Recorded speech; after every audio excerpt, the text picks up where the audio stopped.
Hi friends, இன்றைக்கி ஆப்பம் சூப்பராக எப்படி ரெடி பண்ணுறதுன்னு பார்க்கலாம். நான் ஒரு கப் பச்சரிசி எடுத்துருக்கிறேன். இது வந்து ரேசன் பச்சரிசி தான்.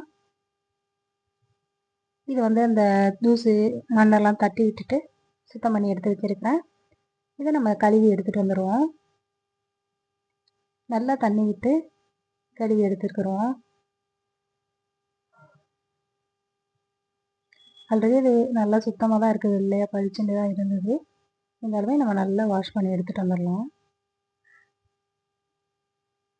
ஒரு 5-6 வாட்டி தண்ணி விட்டு கழுவுனோம்னா நல்லா பளிச்சுன்னு வந்துடும். எந்த ஸ்மெல்லுமே இருக்காது நம்ம நல்லா வாஷ் பண்ணிட்டோம்னா. ஓகே, இதை நல்லா கழுவி எடுத்துகிட்டு வந்துட்டேன். இதை நம்ம நல்ல தண்ணி ஊற்றி ஊற வச்சுக்கலாம்.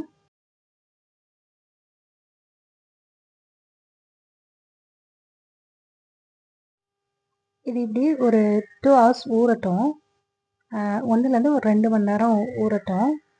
பச்சரிசின்றதுனால ரொம்ப நேரம் ஊறணும்னு அவசியம் இல்லை. 1 மணி நேரம் இல்லை, அதிகமாக 2 மணி நேரம் போதும். இதை மூடி வச்சு நம்ம ஊற வச்சிடலாம்.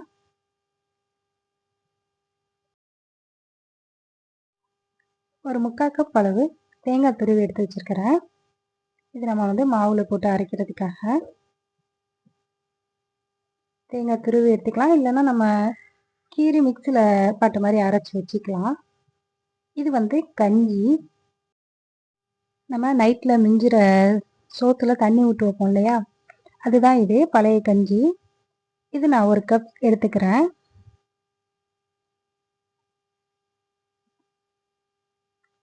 அது கூட நம்ம எடுத்து வச்ச தேங்காயை இதில் சேர்த்துக்கலாம்.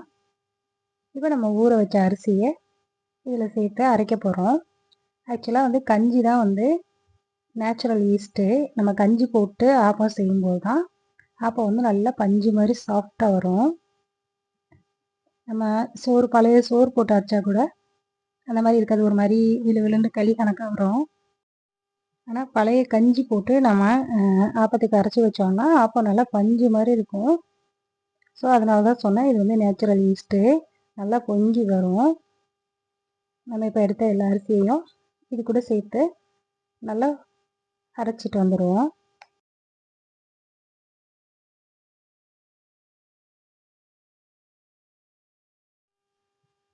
அரை டம்ளர் தண்ணி விட்டு இப்போ இதை நம்ம அரைச்சி எடுத்துகிட்டு வந்துடலாம்.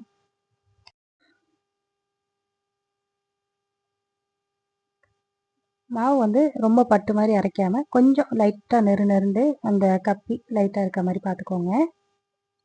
இப்போ இதை நம்ம ஊற்றி மூடி வச்சிடலாம். ஒரு 8லேருந்து 10 மணி நேரம் வரைக்கும் மாவு புளிச்சா அப்போ வந்து நல்லா வரும்.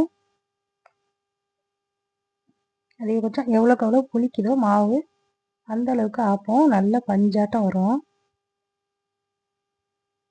இப்போ நைட்டு நம்ம காலையில் 8 மணிக்கு சுடுறோன்னா நைட்டு 8 மணிக்கு அரைச்சி வச்சோன்னா போதும், காலையில் சாஃப்டாக வரும். அவ்வளோதான், மாவு ரெடி ஆயிடுச்சு.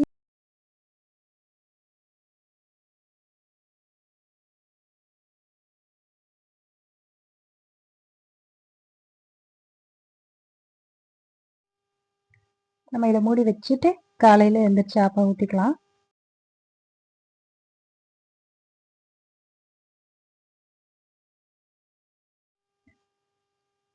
இப்போ மாவு வந்து ரெடி ஆயிடுச்சு, நல்ல க்ரீமியாக இருக்குது மாவு.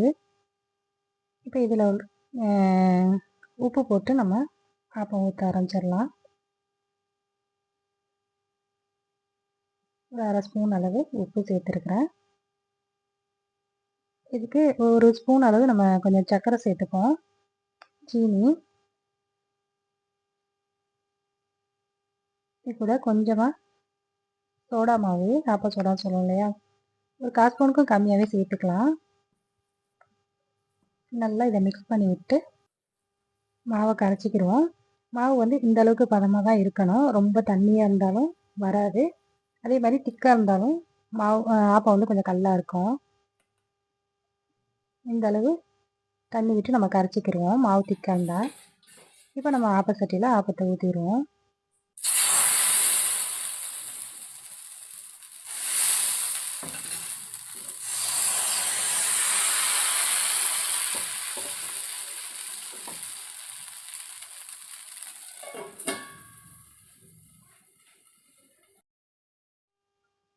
அப்போ சூப்பராக வந்திருக்குது. நீங்களும் இதே மாதிரி ட்ரை பண்ணி பாருங்கள், கண்டிப்பாக நல்லா வரும். நம்ம ஈஸ்ட்டு அதெல்லாம் எதுவுமே போட தேவையில்லை. நம்ம மிஞ்சிற பழைய கஞ்சியில் அரிசி ஊற வச்சு நம்ம அரைச்சி வச்சோம்னாலே சூப்பரான ஆப்பம் வரும்.